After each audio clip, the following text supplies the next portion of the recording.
ഇന്ന് നാമെല്ലാം ഒന്നല്ല എന്ന നിലയ്ക്കുള്ള ചിന്തകളോ ആ നിലയ്ക്ക് ചിന്തിക്കാൻ പ്രേരിപ്പിക്കുന്ന ഘടകങ്ങളോ ഒക്കെ രൂപപ്പെട്ടിരിക്കുന്നു നമ്മുടെ രാജ്യത്ത്. ആ നിലയ്ക്കാണ് ഈ സമ്മേളനത്തിൽ ഇന്ത്യക്കാർ എല്ലാവരും ഒന്നാണ് എന്ന ആശയത്തെ മുൻനിർത്തി സംസാരിക്കുമ്പോൾ ഞാൻ ആലോചിക്കുന്നത് അങ്ങനെയാണ്. ഒരുപക്ഷെ കേവലം ഒരു സ്വാതന്ത്ര്യം കൊണ്ട് മാത്രം പരിഹരിക്കുന്നതായിരിക്കില്ല ഒരു രാജ്യത്തിൻ്റെ യഥാർത്ഥ പ്രശ്നങ്ങൾ. നാം ഇന്ന് ഈ ദിനമാചരിക്കുമ്പോൾ സ്വാതന്ത്ര്യദിന സമ്മേളനത്തിൻ്റെ ഈ സായാഹ്നത്തിൽ ഇന്ത്യക്കാർ നമ്മൾ ഒന്നാണ് എന്ന് പറയേണ്ടി വരുന്ന അവസ്ഥ എങ്ങനെ സൃഷ്ടിക്കപ്പെടുന്നു? അത് പ്രത്യേകിച്ച് പറയണ്ടല്ലോ, ഇന്ത്യക്കാരൊക്കെ ഒന്നാണല്ലോ. പക്ഷേ ഇന്ത്യക്കാർ ഒന്നാണോ? എല്ലാവരും ഒരുപോലെ സമന്മാരാണോ ഇപ്പോൾ എന്നൊക്കെ ആലോചിക്കേണ്ടി വരുന്ന ഒരു ഘട്ടം വന്നിരിക്കുന്നു. ആ ഘട്ടമാണ് എന്നെ സംബന്ധിച്ചിടത്തോളം ഈ യോഗത്തെ പ്രസക്തമാക്കുന്ന കാര്യം. തിരുവനന്തപുരത്ത് നിന്ന് യാത്ര ചെയ്ത് ഞാനിവിടെ വന്ന് നിങ്ങളോട് സംസാരിക്കുമ്പോൾ ഇന്ത്യ ഇന്ന് ഏർപ്പെട്ടിരിക്കുന്ന ദുരന്തപൂർണമായ ഒരു സമകാലികതയെക്കുറിച്ച് നിങ്ങളോട് സംസാരിക്കണമെന്നാണ് ഞാൻ ആഗ്രഹിക്കുന്നത്. ഒരൊറ്റ നേതാവ്, ഒരൊറ്റ രാജ്യം എന്ന നിലയ്ക്ക് ഉള്ള ദുർഗതി ഈ രാജ്യത്തിന് സംഭവിച്ചിരിക്കുന്നു. അതാണ് ഈ സ്വാതന്ത്ര്യ ദിനത്തിൽ നാം ഓർക്കേണ്ട പ്രധാനപ്പെട്ട ഒരു കാര്യം. എല്ലാവർക്കും അവകാശങ്ങൾ തകർക്കപ്പെട്ടിട്ടില്ല. മറിച്ച് ഒരു പ്രത്യേക വിഭാഗത്തിന് വേണ്ടി എന്തും ചെയ്യാൻ ശ്രമിക്കുന്നവർക്ക് അധികാരം, സ്വാതന്ത്ര്യം നഷ്ടപ്പെട്ടിട്ടില്ല. നമുക്കറിയാമല്ലോ, ഉത്തരേന്ത്യയിൽ ഗോരക്ഷാദൾ എന്നൊരു സംഘടനയുണ്ട്. ഗോരക്ഷാദൾ 10 സംസ്ഥാനങ്ങൾ, പ്രത്യേകിച്ചും BJP ഭരിക്കുന്ന ഡൽഹി കഴിഞ്ഞാൽ BJP ഭരിക്കുന്ന 10 സംസ്ഥാനങ്ങളിൽ ഗോരക്ഷാദൾ എന്ന സംഘടന പ്രവർത്തിക്കുന്നു. ആ സംഘടന നമുക്കറിയാവുന്നത് മാതിരി പശുവിനെ സംരക്ഷിക്കുന്നു എന്നതിൻ്റെ പേരിൽ പശുവിനെ വിൽക്കുന്നു, വാങ്ങുന്നു, കശാപ്പ് ചെയ്യുന്നു, ഭക്ഷിക്കുന്നു തുടങ്ങിയ ആക്ഷേപങ്ങൾ ഉന്നയിച്ചുകൊണ്ട് ആൾക്കാരെ തെരുവിൽ അടിച്ചു കൊല്ലുന്നു. അത് നാം കാണുന്നുണ്ടല്ലോ. ഈ ഗോരക്ഷാദളിൻ്റെ ആ സംഘടനയുടെ ചിഹ്നമുണ്ട്. ആ ചിഹ്നം സ്വാഭാവികമായി നമുക്കറിയാം, ഒരു പശുവിൻ്റെ തലയാണ് ചിഹ്നം. പശുവാണ് അതിൻ്റെ ചിഹ്നം. പശുവിൻ്റെ രക്ഷയ്ക്ക് വേണ്ടിയുള്ളതാണല്ലോ. പശുവാണ് അതിൻ്റെ ചിഹ്നം. പക്ഷേ പശുവിൻ്റെ 2 കൊമ്പിൻ്റെ സ്ഥാനത്ത് ഗോരക്ഷാദളിൻ്റെ ചിഹ്നം 2 AK-47 തോക്കുകളാണ്. കൊമ്പിൻ്റെ സ്ഥാനത്ത് AK-47 തോക്കുകൾ ഉയർത്തിയ പശുവിൻ്റെ ചിഹ്നമാണ് ഈ സംഘടന ഉയർത്തിപ്പിടിക്കുന്നത്. ഈ സംഘടന എന്തൊക്കെയാണ് ഇന്ത്യയിൽ ചെയ്തുകൊണ്ടിരിക്കുന്നത് എന്ന് നിങ്ങളോട് ഞാൻ പറഞ്ഞു തരേണ്ട കാര്യമില്ല. ദിവസങ്ങൾ നമ്മൾ ഈ വാർത്തകൾ കേൾക്കുന്നുണ്ട്. 1914 നരേന്ദ്രമോദി അധികാരത്തിൽ വന്നതിന് ശേഷം ഈ 18 വരെയുള്ള 4 വർഷത്തിനിടയിൽ 100-ലധികം ആളുകളെ, 120ഓളം ആളുകളെ ഗോരക്ഷാദൾ അല്ലെങ്കിൽ ഗോരക്ഷാ സേന അടിച്ചു കൊന്നിട്ടുണ്ട്. ലിഞ്ചിങ് എന്നാണ്, ആൾക്കൂട്ട ഹിംസ എന്നാണ് അതിന് പറയുന്നത്. മാധ്യമരംഗത്ത് ആൾക്കൂട്ട ഹിംസ. ആളുകൾ കൂടിച്ചേർന്ന് ഒരാളെ അടിച്ചു കൊല്ലും. അങ്ങനെ അടിച്ചു കൊല്ലുമ്പോൾ കണ്ടു നിൽക്കുന്നവർക്ക് ഇടപെടാൻ ഭയക്കുമവർ. അങ്ങനെ ഭയപ്പെട്ട് ഭയത്തിൻ്റെ ഒരു ഭരണം തന്നെ അങ്ങ് ഉണ്ടാക്കുക. വീടുകളിലേക്ക് ഓടിക്കയറി ഭയപ്പെടുത്തി ജീവിക്കുക, കൊല്ലുക. UP-യിലെ അഖിലാഖിനെ എങ്ങനെയാണ് കൊന്നത് നമുക്കറിയാം. 15-ലാണെന്ന് തോന്നുന്നു, 1915, ക്ഷമിക്കുക 2015 അഖിലാഖിൻ്റെ വീട്ടിലേക്ക് അതിക്രമിച്ച് കയറുകയാണ് അവിടുത്തെ അമ്പലത്തിൽ നിന്നുള്ള നിർദ്ദേശത്തിൻ്റെ ഭാഗമായി ആളുകൾ. എന്നിട്ട് അഖിലാഖിൻ്റെ വീട്ടിൽ പശുവിറച്ചിയുണ്ട് എന്നാണ് ആക്ഷേപം. അവിടുന്ന് ഇറച്ചി പിടിക്കുന്നു, അഖിലാഖിനെ അടിച്ചു കൊല്ലുന്നു. കൊന്നതിന് ശേഷം പിന്നെ നാം കേട്ട വാർത്ത പിടിച്ചെടുത്ത ഇറച്ചി പശുവിറച്ചി ആയിരുന്നില്ല എന്നതാണ്. പശുവിനെ കൊന്നോ പശുവിറച്ചിയുണ്ടോ ഇതൊന്നുമല്ല പ്രശ്നം. കൂട്ടത്തോടെ വന്ന ആൾക്കാർക്ക് കൊല്ലാൻ സ്വാതന്ത്ര്യം കിട്ടിയ, ലൈസൻസ് കിട്ടിയ ഒരു സംഘത്തെ രൂപം കൊടുക്കുന്നു. അങ്ങനെ വരുമ്പം മാധ്യമക്കാർക്ക് പ്രവർത്തിക്കാൻ അവകാശമില്ല. പക്ഷേ ഗോരക്ഷാദളിന് എവിടെയും പ്രവർത്തിക്കാനുള്ള അവകാശമുണ്ട്. ആ നിലയ്ക്കുള്ള കാര്യങ്ങളാണ് ഇപ്പോൾ നാം ഇതുപോലെ യോഗം കൂടി ഈ കാര്യങ്ങൾ ഇവിടെ ചർച്ച ചെയ്യുന്നു. ഉത്തരേന്ത്യയിലെ ഒരു നാട്ടിൻപുറത്ത് ഇത്തരമൊരു യോഗം കൂടാൻ കഴിയും എന്ന് നിങ്ങളോ ഞാനോ കരുതുന്നുണ്ടോ? ആ നിലയ്ക്ക് ഇന്ത്യ മാറിയിരിക്കുന്നു. ആ മാറ്റം കാണുക എന്നതാണ് പ്രധാനം. ഓഗസ്റ്റ് 15 മറ്റന്നാൾ. റെഡ് ഫോർട്ടിൽ നിന്ന് നമുക്കറിയാം ഇന്ത്യൻ പ്രധാനമന്ത്രി ഇന്ത്യൻ രാജ്യത്തോട് അദ്ദേഹത്തിന്റെ സന്ദേശം തരും. എന്തായിരിക്കും ആ സന്ദേശം? അത് നമുക്കിപ്പോഴറിയില്ല, അപ്പോഴല്ലേ അറിയൂ. പക്ഷേ ഇന്ന് മാതൃഭൂമിയിൽ നരേന്ദ്രമോദിയുടെ എന്ന് പറയപ്പെടുന്ന ഒരു അഭിമുഖം മലയാളത്തിൽ വന്നുണ്ട്. മാതൃഭൂമി പത്രത്തിൽ അദ്ദേഹത്തിന്റെ അഭിമുഖം, ടൈംസ് ഓഫ് ഇന്ത്യക്ക് നൽകിയ അഭിമുഖം പൂർണ്ണരൂപത്തിൽ തന്നെ വന്നിരിക്കുന്നു. ആ അഭിമുഖം ആരെങ്കിലും അദ്ദേഹത്തോട് പോയി സംസാരിച്ച് എടുത്ത അഭിമുഖമല്ല സുഹൃത്തുക്കളെ. അധികാരത്തിൽ വന്ന ശേഷം ഒരൊറ്റ പത്രസമ്മേളനം നടത്താത്ത ലോകത്തൊരൊറ്റ ഭരണാധികാരിയെ ഉണ്ടാകൂ, അത് നരേന്ദ്രമോദിയാണ്, അദ്ദേഹം മാത്രമാണ്. ഒരാൾ കൂടി ആ ലിസ്റ്റിൽ വരാതിരിക്കട്ടെ എന്നാണ് ഞാൻ പ്രാർത്ഥിക്കുന്നത്. ഇതുവരെ അദ്ദേഹം പത്രക്കാരെ വിളിച്ചിട്ടില്ല, കണ്ടിട്ടില്ല. കാരണം അങ്ങോട്ടുള്ള ചോദ്യങ്ങൾ ഇഷ്ടപ്പെടുന്നയാളല്ല നമ്മുടെ പ്രധാനമന്ത്രി. അദ്ദേഹം റേഡിയോയിലൂടെ സംസാരിക്കാൻ ഇഷ്ടപ്പെടുന്നു. റേഡിയോയിലൂടെ കേൾക്കാനേ കഴിയൂ, അങ്ങോട്ട് പറയാൻ കഴിയില്ല. ആ നിലയ്ക്കാണ് അദ്ദേഹം ഇന്ത്യക്കാരെ അഭിസംബോധന ചെയ്യാൻ ആഗ്രഹിക്കുന്നത്. ഇങ്ങോട്ടൊന്നും പറയേണ്ട, അങ്ങോട്ട് പറയുന്നത് കേൾക്കുക. ഇതാണ് അവസ്ഥ. ഇത് ഏകാധിപത്യമാണ്, ഇത് ജനാധിപത്യ വിരുദ്ധമാണ്, ഇത് ഭരണഘടനയ്ക്കെതിരാണ്. അതുകൊണ്ട് 1947 ഓഗസ്റ്റ് 14 അർദ്ധരാത്രി സ്വാതന്ത്ര്യത്തിലേക്ക് കണ്ണുവീഴ്ച ഇന്ത്യ രാജ്യത്തിന്റെ പൊതുവായ നിലപാടിനെതിരാണ് എന്ന് നാം മനസ്സിലാക്കണം. ആ അവസ്ഥയിലേക്ക് കാര്യങ്ങൾ നീങ്ങിയിരിക്കുന്ന സമയത്താണ് ഈ സായാഹ്നത്തിൽ ഞാൻ നിങ്ങളോട് സ്വാതന്ത്ര്യ സമ്മേളനത്തിന്റെ എനിക്ക് തോന്നുന്ന, ഞാൻ ചിന്തിക്കുന്ന രീതിയിലുള്ള ചില സന്ദേശങ്ങൾ തരുന്നത്. ഇവിടെയാണ് ഇന്ത്യക്കാർ നാം ഒന്നാണ് എന്ന നിലയ്ക്കുള്ള പുതിയ നിലവാരത്തിലുള്ള പ്ലഡ്ജ് എടുക്കാനുള്ള, പ്രതിജ്ഞയെടുക്കാനുള്ള അനിവാര്യത വന്നിരിക്കുന്നത്. ഏതെങ്കിലും മുസൽമാൻ ഭിന്നാഭിപ്രായം രേഖപ്പെടുത്തിയാൽ അദ്ദേഹത്തിൻ്റെ സ്ഥാനമോ മഹിമയോ ഒന്നും നോക്കണ്ട, പെട്ടെന്ന് പറയും സംഘപരിവാരത്തിൽപ്പെട്ടവർ, നിങ്ങൾ പാകിസ്ഥാനിലേക്ക് പോകൂ, നിങ്ങളുടെ രാജ്യം അവിടെയാണ്.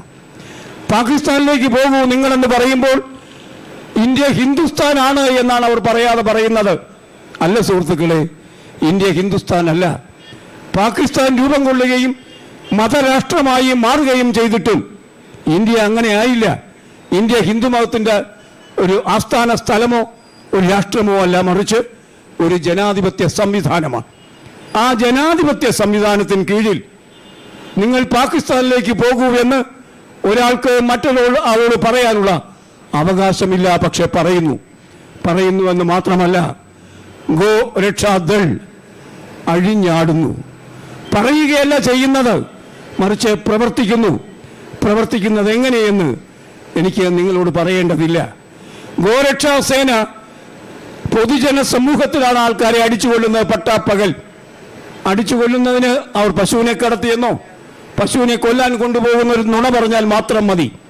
പശുവിനെ പറ്റി ഒരു നുണ പറഞ്ഞാൽ ഒരാളുടെ ജീവൻ പോകുന്ന അവസ്ഥയാണ് ഇന്ന് ഉത്തരേന്ത്യയിലുള്ളത്. ആ യാഥാർത്ഥ്യം നാം കാണുമ്പോൾ ഇന്ത്യയുടെ പ്രധാനപ്പെട്ട സ്ഥലത്ത് നാം 1947 രൂപം കൊടുത്ത് അവതരിപ്പിച്ച് കണ്ണിലെ കൃഷ്ണമണി പോലെ കാത്തു സൂക്ഷിച്ചു കൊണ്ടുവരുന്ന ഇന്ത്യൻ സ്വാതന്ത്ര്യം എന്ന സങ്കല്പം മണ്ണടിഞ്ഞു കഴിഞ്ഞിരിക്കുന്നു. അത് വീണ്ടെടുക്കുക എന്നതായിരിക്കണം ഈ സ്വാതന്ത്ര്യ ദിനത്തിൻ്റെ ഏറ്റവും വലിയ ഒരു കാര്യമായി ഞാൻ കാണുന്നത്. ഈ സ്വാതന്ത്ര്യം എന്ന് പറയുന്നത് നമുക്ക് ഭരണഘടനയുടെ ഭാഗമായി തന്നെ ഉറപ്പാക്കപ്പെട്ട ഒരു കാര്യമാണ്. എന്തിനൊക്കെയുള്ള സ്വാതന്ത്ര്യമാണ്? നമ്മുടെ ചിന്തകൾ ഉയർത്തിപ്പിടിക്കാനുള്ള സ്വാതന്ത്ര്യം, ഭരണകൂടത്തോട് വിയോജിക്കാനുള്ള സ്വാതന്ത്ര്യം, വിയോജിപ്പ് പ്രകടിപ്പിക്കാനുള്ള സ്വാതന്ത്ര്യം, സംഘം ചേരാനുള്ള സ്വാതന്ത്ര്യം. ഈ തരം സ്വാതന്ത്ര്യങ്ങൾ, പലവരും സ്വാതന്ത്ര്യങ്ങൾ, വ്യക്തിഗത സ്വാതന്ത്ര്യമടക്കം ഈ രാജ്യത്തിന്റെ വീക്ഷണങ്ങളോട് പൊരുത്തപ്പെടാനും പൊരുത്തപ്പെടാതിരിക്കാനുമുള്ള സ്വാതന്ത്ര്യം, വിയോജിക്കാനുള്ള സ്വാതന്ത്ര്യം, അത്തരം സ്വാതന്ത്ര്യങ്ങൾ നമ്മുടെ ഭരണഘടന ഉറപ്പു ചെയ്യുമ്പോൾ മാധ്യമരംഗത്ത് ആ സ്വാതന്ത്ര്യം എടുത്തു കളഞ്ഞ ഒരു കാലമുണ്ടായിരുന്നു. നമ്മൾ അടിയന്തരാവസ്ഥ കാലം എന്ന് പറയുന്ന ഒരു കാലം. 1975 ജൂൺ 26 മുതൽ, ജൂൺ 25 അർദ്ധരാത്രി മുതലെങ്കിലും, അതുപോലെ തന്നെ 77 വരെ നീണ്ടുനിന്ന 20 മാസക്കാലം ഇന്ത്യയെ ഭരിച്ച കോൺഗ്രസ്, ഇന്ദിരാഗാന്ധിയുടെ നേതൃത്വത്തിലുള്ള കോൺഗ്രസ് ഇന്ത്യയിൽ അടിയന്തരാവസ്ഥ പ്രഖ്യാപിച്ചു. ആ അടിയന്തരാവസ്ഥ പ്രഖ്യാപിച്ചപ്പോൾ കേരളം പോലെ ഒരു സംസ്ഥാനത്തിൽ 20 മാസം മുദ്രാവാക്യങ്ങൾ ഉയരാത്ത ഒരു സംസ്ഥാനമായിരുന്നു കേരളം. മുദ്രാവാക്യങ്ങളില്ല, ജാഥകളില്ല, പ്രകടനങ്ങളില്ല, പണിമുടക്കുകളില്ല, പത്രങ്ങളിൽ ഭിന്നാഭിപ്രായങ്ങളില്ല, വ്യത്യസ്ത ലേഖനങ്ങൾ എഴുതാനുള്ള അവകാശമാർക്കുമില്ല. ഈ നിലയ്ക്ക് എല്ലാ അവകാശങ്ങളും ഒറ്റയടിക്ക് എടുത്തു കളയപ്പെട്ട ഒരു ജനതയായിരുന്നു നാം. 1975 ജൂൺ മുതൽ 20 മാസങ്ങൾക്ക് ശേഷം 77 വരെ, ആ 20 മാസം ഇന്ദിരാഗാന്ധിയുടെ തടവറയിൽ കഴിഞ്ഞ ഒരാളായിരുന്നു ഞാൻ. അന്ന് യൗവനയുക്തനായിരുന്ന ഒരാളായിരുന്നു ഞാൻ. കുറേയേറെ ആളുകൾ അന്ന് ഇന്ത്യയിൽ തടവറകളിലേക്ക് പോവുകയും ജനലക്ഷങ്ങൾ തടവറയിൽ എത്തുകയും ഒക്കെ ചെയ്തു. ആ കാലഘട്ടത്തിൽ ഈ ഏകാധിപത്യത്തിനെതിരെ സമരം ചെയ്തുകൊണ്ട് രംഗത്ത് വന്ന ധാരാളം ശക്തികളുണ്ട്. അന്ന് ഇന്ദിരാഗാന്ധിയുടെ നേതൃത്വത്തിലുള്ള കോൺഗ്രസ് നെടുകയും കുറുകയും പിളരുകയും കോൺഗ്രസിനകത്ത് തന്നെ ഉള്ളവർ അതിനെ എതിർത്തത് വഴി ജയിലിനകത്താക്കപ്പെടുകയും ഒക്കെ ചെയ്ത ഒരു കാലഘട്ടമാണ് ആഭ്യന്തരമായി പ്രഖ്യാപിച്ച അടിയന്തരാവസ്ഥയുടെ കാലഘട്ടം. ഈ കഴിഞ്ഞ ദിവസങ്ങളിലാണ് അതിൻ്റെ 43ാമത് വാർഷികം നാം ആചരിച്ചത്. ആ നിലയ്ക്ക് ഒരു ജേർണലിസ്റ്റ് എന്ന നിലയ്ക്ക്, ഒരു പത്രപ്രവർത്തനത്തിൽ ഏർപ്പെടുന്ന ആളെന്ന നിലയ്ക്ക്, മാധ്യമപ്രവർത്തനത്തിൽ ഏർപ്പെടുന്ന ഒരാളെന്ന നിലയ്ക്ക് അന്ന് ഇന്ത്യയിൽ ആ നിലയ്ക്കൊരവസ്ഥയുണ്ടായി. ആർക്കും ഒന്നും വിളിച്ചു പറയാൻ കഴിയാത്ത കാലം, ഭിന്നാഭിപ്രായം രേഖപ്പെടുത്തരുത് എന്ന് പറഞ്ഞ കാലം. അത്തരമൊരു കാലം ഒരിക്കൽ കൂടി നമ്മുടെ മാധ്യമരംഗത്തെ ഗ്രസിക്കുന്നുവോ? നാം ആലോചിക്കേണ്ട ഒരു കാര്യമാണത്. എന്നെ സംബന്ധിച്ച് വളരെ പ്രധാനപ്പെട്ട ഒരു കാര്യവുമാണത്. നമുക്കറിയാം, ഇപ്പോൾ കേരളത്തിൽ തന്നെ ധാരാളം ദൃശ്യമാധ്യമങ്ങളുണ്ട്. ഒരു ഡസനിലോളം ദൃശ്യമാധ്യമങ്ങളുണ്ട്. ടെലിവിഷനിലൂടെ നാം അവരുടെ പ്രകടനങ്ങൾ കാണുന്നുണ്ട്. അതുപോലെ തന്നെ ധാരാളം പത്രങ്ങളുണ്ട്. 50 ലക്ഷം പത്രങ്ങൾ നമ്മുടെ പ്രഭാതങ്ങളിൽ വന്ന് വീഴുന്നുണ്ട്. അങ്ങനെ ധാരാളം പത്രങ്ങളും ധാരാളം ടെലിവിഷൻ ചാനലുകളും അവർക്ക് ഇഷ്ടമുള്ള കാര്യങ്ങൾ വിളിച്ചു പറഞ്ഞുകൊണ്ടിരിക്കുന്ന ഒരു കാലഘട്ടത്തിലാണ് നാം ജീവിക്കുന്നത്. ആ കാലഘട്ടത്തിന് എത്ര ആയുസ്സിനിയുണ്ട്? ഇപ്പോൾ ഇന്ത്യ ഭരിക്കുന്നവർ അത് ഒന്നൊന്നായി കവർന്നെടുത്തുകൊണ്ടിരിക്കുകയാണ് എന്നാണ് മാധ്യമ രംഗത്ത് പ്രവർത്തിക്കുന്ന എൻ്റെ ഒരു അനുഭവം.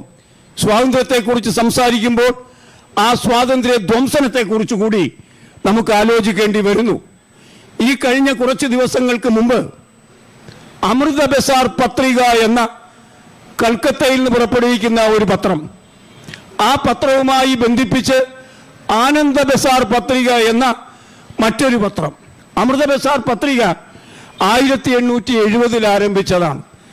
1870 ശിശിർ കുമാർ ഘോഷ് എന്ന ബംഗാളിയാണ് അമൃതപ്രസാദ് പത്രികയ്ക്ക് രൂപം കൊടുക്കുകയും ആവിഷ്കരിക്കുകയും നടപ്പാക്കുകയും ചെയ്തത്. അത് എത്രയോ നാളിന് ശേഷം ഇപ്പോഴും പ്രവർത്തിക്കുന്നുണ്ട് എന്ന് നാം കാണണം. അങ്ങനെ 1870 അത് ആരംഭിക്കുന്ന സമയത്ത് ശിശിർ കുമാർ ഘോഷിനോട്, അന്ന് അതിൻ്റെ ആദ്യത്തെ എഡിറ്ററോട് അന്നത്തെ ബ്രിട്ടീഷ് കമ്പനി അവർ പറഞ്ഞു, ഈസ്റ്റ് ഇന്ത്യ കമ്പനി പറഞ്ഞു, ഞങ്ങൾക്കനുകൂലമായി നിങ്ങൾ എഴുതിയാൽ, നിങ്ങൾ ചിന്തിച്ചാൽ, നിങ്ങൾ പ്രവർത്തിച്ചാൽ അതിനുള്ള മുഴുവൻ ചെലവും കമ്പനി തരാം. അന്ന് ശിശിർ കുമാർ ഘോഷ് പറഞ്ഞത്, നിങ്ങളുടെ പണം ഞങ്ങൾക്ക് വേണ്ട, മാധ്യമങ്ങൾ വിമർശിക്കാനുള്ളവയാണ്. അമൃത ബസാർ പത്രികയുടെ ആരംഭത്തിലെ കാര്യമാണ് ഞാൻ പറയുന്നത്. 1870 ഇംഗ്ലീഷുകാർക്കെതിരെ സമരം ചെയ്യാൻ ഇല്ലാതിരുന്ന അമൃത ബസാർ പത്രികയുടെ ഇപ്പോഴുള്ള അവസ്ഥ എന്താണ്?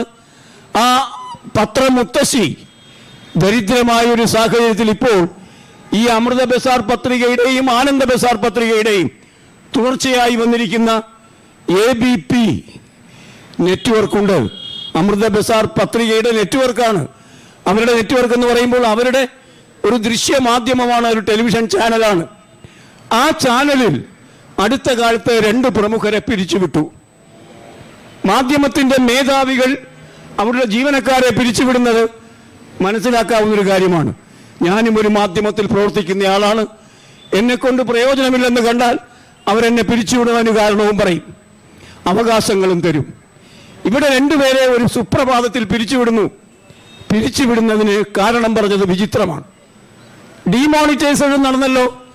ഇവിടെ സാമ്പത്തിക ക്രമീകരണത്തിന്റെ ഭാഗമായി ഈ ഡിമോണിറ്റൈസേഷൻ, നോട്ട് റദ്ദാക്കൽ എന്ന പരിപാടി കഴിഞ്ഞതിൻ്റെ അങ്ങേ വർഷം നടപ്പാക്കിയല്ലോ.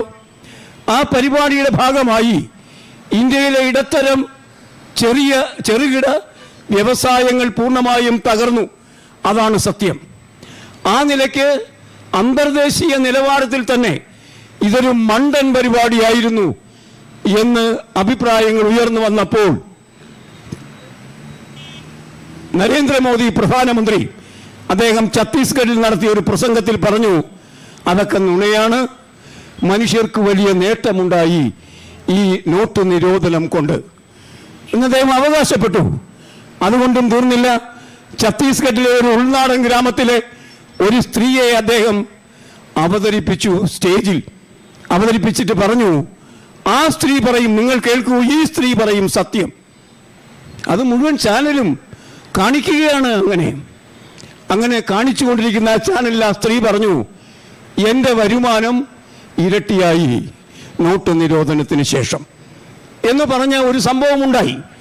അത് 2 മാസം മുമ്പാണ് ഉണ്ടായത്. അപ്പോൾ എല്ലാവരും അത്ഭുതപ്പെട്ടു. ഡിമോണിറ്റൈസേഷൻ സാമ്പത്തികമായും രാഷ്ട്രീയമായും തെറ്റാണ് എന്നും അതുവഴി ഇന്ത്യൻ സമുദായത്തിൽ ധാരാളം പിന്നോക്കാവസ്ഥ ഉണ്ടായി എന്നും ഒക്കെ വിലയിരുത്തപ്പെടുന്ന സമയത്ത് ഒരു നാട്ടിൻപുറത്തെ സ്ത്രീ വന്ന് സ്റ്റേജിൽ വന്ന്, മോദിയുള്ള സ്റ്റേജിൽ വന്ന് പറയുന്നു, എൻ്റെ വരുമാനം ഇരട്ടിച്ചു എന്ന്. അപ്പോൾ അതേക്കുറിച്ച് അന്വേഷിക്കണമല്ലോ.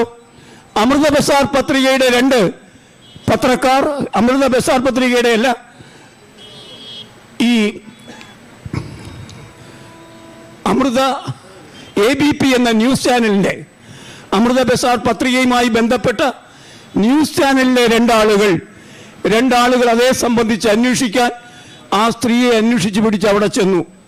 അവരെ കണ്ടെത്തിയിട്ട് ചോദിച്ചു, എങ്ങനെയാണ് നിങ്ങളുടെ വരുമാനം ഇരട്ടിച്ചത് എന്ന് ചോദിച്ചപ്പോൾ അവർ പറഞ്ഞു, ഇതൊക്കെ കള്ളമാണ്. എന്നോട് അങ്ങനെയൊക്കെ പറയാൻ ഇവർ പറഞ്ഞതാണ്. അങ്ങനെ പറഞ്ഞിട്ട് സ്റ്റേജ് മാനേജരായ മുൻകൂർ പഠിച്ച ഒരു കാര്യം ഞാൻ അവിടെ അവതരിപ്പിക്കുകയായിരുന്നു. പച്ചക്കള്ളം പറഞ്ഞുകൊണ്ട് നമ്മുടെ പ്രധാനമന്ത്രി അദ്ദേഹത്തിൻ്റെ നിലപാടിനെ ന്യായീകരിക്കാൻ, ഇന്ത്യക്കാരെ വഞ്ചിക്കാൻ മടിയില്ലാത്ത നിലപാടെടുത്തു എന്ന് ലോകം തിരിച്ചറിഞ്ഞപ്പോൾ ഭയങ്കര ചമ്മലായി അത് മാറി. BJPയുടെ നേതൃത്വത്തിന് ഈ സ്റ്റോറി ഈ നിലയ്ക്ക് എന്നെ നിർബന്ധിച്ച് കള്ളം പറയിച്ചതാണ് എന്ന സ്ത്രീയുടെ കഥ അത് എയർ ചെയ്തുകൊണ്ടിരിക്കുമ്പോൾ, അത് TV-യിൽ പ്രസാദനം ചെയ്തുകൊണ്ടിരിക്കുമ്പോൾ, അത് പ്രസംഗം നടന്നുകൊണ്ടിരിക്കുമ്പോൾ അതിനെ കട്ട് ചെയ്തു. ആ വിഷ്വൽസ് കട്ട് ചെയ്യപ്പെട്ടു. അതിന് കട്ട് ചെയ്തപ്പോൾ പെട്ടെന്ന് നമുക്ക് തോന്നിയത് ആ സർവീസ് പ്രൊവൈഡ് ചെയ്യുന്ന കേബിൾ TV-യുടെ ആളുകളായിരിക്കും, കേബിളിൻ്റെ ആൾക്കാരായിരിക്കും. അങ്ങനെ ആയിരുന്നില്ല. സർക്കാരിൻ്റെ സംഘടനകൾ ചേർന്നാണ് അത് കട്ട് ചെയ്തത്. സ്ക്രീൻ മുഴുവൻ ഇരുട്ടായിരുന്നു ആ സമയത്ത്. ആത്മാഭിമാനമുള്ള ആ പത്രപ്രവർത്തകർ, ആ മാധ്യമ പ്രവർത്തകർ അതിനെ എതിർക്കുകയും പെട്ടെന്ന് തന്നെ മാനേജ്മെന്റ് അവരെ പിരിച്ചുവിടുകയും ചെയ്തു. നോക്കൂ, ശിശിർ കുമാർ ഘോഷ് എന്ന് പറയുന്ന ആനന്ദ ബസാർ പത്രികയുടെ ആദ്യത്തെ എഡിറ്റർ, നിങ്ങളുടെ പണം വേണ്ട, പണമില്ലാതെ ഞാൻ പ്രവർത്തിക്കും എന്ന് പറഞ്ഞ് ബ്രിട്ടീഷ് ഇന്ത്യയെ വെല്ലുവിളിച്ചയാൾ, ശരിക്കും പറഞ്ഞാൽ ഈസ്റ്റ് ഇന്ത്യ കമ്പനിയെ വെല്ലുവിളിച്ചയാളുടെ ആധിപത്യം തുടങ്ങിയ പത്രം, അതിൻ്റെ അടിസ്ഥാനത്തിൽ തുടങ്ങിയ ദൃശ്യമാധ്യമ ചാനൽ ABP എന്ന ചാനൽ, ആ ചാനലിലെ 2 ആളുകളെ പിരിച്ചുവിട്ടത് മോദി സർക്കാർ നിർബന്ധിച്ചത് കൊണ്ട് മാത്രം. എവിടെ മാധ്യമ സ്വാതന്ത്ര്യം? മാധ്യമം നടത്തിക്കൊണ്ടുപോകാൻ സ്വാതന്ത്ര്യമില്ല സുഹൃത്തുക്കളെ. നമുക്കറിയാം, നരേന്ദ്രമോദി എന്ന പ്രധാനമന്ത്രിയും അദ്ദേഹത്തിൻ്റെ കൂടെ നിൽക്കുന്ന ആൾക്കാരുമായി നല്ല ബന്ധമാണ് റിലയൻസ് എന്ന കോർപ്പറേറ്റ് മുതലാളിത്തത്തിന്. ആ കോർപ്പറേറ്റ് മുതലാളിത്തത്തിന് 27 മാധ്യമങ്ങൾ, കേരളത്തിലെ ന്യൂസ് 18 എന്ന ചാനലടക്കം 27 മാധ്യമങ്ങൾ സ്വന്തമായി ഉണ്ട്. അത് മുഴുവൻ മോദി ഭക്തർക്ക് വേണ്ടിയുള്ളതാണ്. ഇപ്പോഴിതാ ഒരു പുതിയ നിയമം കൂടി വന്നിരിക്കുന്നു. മോദിയെയോ അമിത്ഷായെയോ വിമർശിച്ചുകൂടാ മാധ്യമങ്ങൾ. ഒരു പുതിയ കാര്യമാണ് പറയുന്നത്, വിമർശിച്ചുകൂടാ. ആരാണ് പറയുന്നത്? ഭരണഘടന നമ്മോട് പറയുന്നു, നിങ്ങൾക്ക് പ്രധാനമന്ത്രിയെ വിമർശിക്കാം, പ്രസിഡന്റിനെ വിമർശിക്കാം, ഭരണകൂടത്തെ വിമർശിക്കാം. എന്തിന്? ഈ എഴുതപ്പെട്ട ഭരണഘടനയെ തന്നെ വിമർശിക്കാം. വിമർശിക്കാനുള്ള സ്വാതന്ത്ര്യം തരുന്ന ഭരണഘടനയെ മുൻനിർത്തി നമ്മുടെ പ്രധാനമന്ത്രി ഇപ്പോൾ പറയുന്നു, പ്രധാനമന്ത്രിയെ വിമർശിച്ചുകൂടാ, പ്രധാനപ്പെട്ട പാർട്ടി നേതാവിനെ വിമർശിച്ചുകൂടാ. അത് മാത്രമല്ല, അദ്ദേഹത്തെ വിമർശിക്കുന്ന കാര്യങ്ങൾ പ്രക്ഷേപണം ചെയ്തുകൂടാ, സംപ്രേഷണം ചെയ്തുകൂടാ. സംപ്രേഷണം ചെയ്യുമ്പോൾ വിമർശിക്കുന്ന സമയത്ത് അദ്ദേഹത്തിന്റെ പടം കാണിച്ചുകൂടാ. ഇതൊക്കെ നിയന്ത്രണങ്ങൾ കൊണ്ടുവരികയാണ്. അങ്ങനെ കൊണ്ടുവന്നിരിക്കുന്ന സമയത്താണ് നാം ഒരു ഓഗസ്റ്റ് 15 കൂടി ആചരിക്കുന്നത്. ഇത് സ്വാതന്ത്ര്യ ദിനമാണോ അതോ സ്വാതന്ത്ര്യം നേടിയെടുക്കേണ്ട ദിനമാണോ എന്ന് നമ്മെ ചിന്തിപ്പിക്കുന്നു. അങ്ങനെ ഒരു കാലഘട്ടത്തിലാണ് നാം ഇവിടെ ജീവിക്കുന്നത്. അങ്ങനെ വരുമ്പം ഞാൻ പറഞ്ഞല്ലോ, മാധ്യമ രംഗത്ത് പ്രവർത്തിക്കുന്നവർക്ക് അവരുടെ സ്വാതന്ത്ര്യം വീണ്ടെടുക്കേണ്ട തരത്തിൽ പ്രസ്ഥാനങ്ങൾക്ക് രൂപം കൊടുക്കേണ്ടി വരുന്ന കാര്യങ്ങളാണ് ഈ ഓഗസ്റ്റ് 15 അവരാലോചിക്കേണ്ടി വരുന്നത്. അതാണ് ഇന്ത്യയുടെ ഇന്നത്തെ അവസ്ഥ. അടിയന്തരാവസ്ഥയേക്കാൾ അങ്ങേയറ്റം വളരെ മോശമായ ഒരു സാഹചര്യത്തിലാണ് മാധ്യമ സ്വാതന്ത്ര്യം ഇപ്പോൾ നിലനിൽക്കുന്നത്. ഇതിനെതിരെ ആദ്യം ഉപദേശിക്കും. നോക്കൂ, നരേന്ദ്രമോദിയുടെയും അമിത്ഷായുടെയും ഒക്കെ ആഭിമുഖ്യത്തിൽ 200 ആൾക്കാരെ ചേർത്ത ഒരു സംവിധാനം ഇന്ത്യയിൽ ഇപ്പോൾ ഉണ്ടായിട്ടുണ്ട്. 200 പേർ ചേർന്ന് 200 ആൾക്കാരെ തെരഞ്ഞെടുത്ത് അവർ എല്ലാ ചാനലുകളെയും പരിശോധിച്ചുകൊണ്ടിരിക്കുകയാണ്. ഓരോ ചാനലിലും ആരൊക്കെ പ്രധാനമന്ത്രിക്കെതിരെ സംസാരിക്കുന്നു, ആരൊക്കെ പാർട്ടി നേതാവിനെതിരെ സംസാരിക്കുന്നു, അവരോട് ആദ്യം ഉപദേശ രൂപേണ സംസാരിക്കും. അതിനുശേഷം കർശന നടപടികൾ സ്വീകരിക്കും. നിലനിൽക്കണമെങ്കിൽ പ്രധാനമന്ത്രിയെ വിമർശിക്കരുത് എന്ന് പറഞ്ഞാൽ പ്രധാനമന്ത്രിയെ പിന്തുണച്ചുകൊണ്ട് മാത്രമേ ഇവിടെ മാധ്യമ പ്രവർത്തനം സാധ്യമാകൂ. ഒരൊറ്റ നേതാവ്, ഒരൊറ്റ രാജ്യം എന്ന നിലയ്ക്ക് ഉള്ള ദുർഗതി ഈ രാജ്യത്തിന് സംഭവിച്ചിരിക്കുന്നു. അതാണ് ഈ സ്വാതന്ത്ര്യ ദിനത്തിൽ നാം ഓർക്കേണ്ട പ്രധാനപ്പെട്ട ഒരു കാര്യം.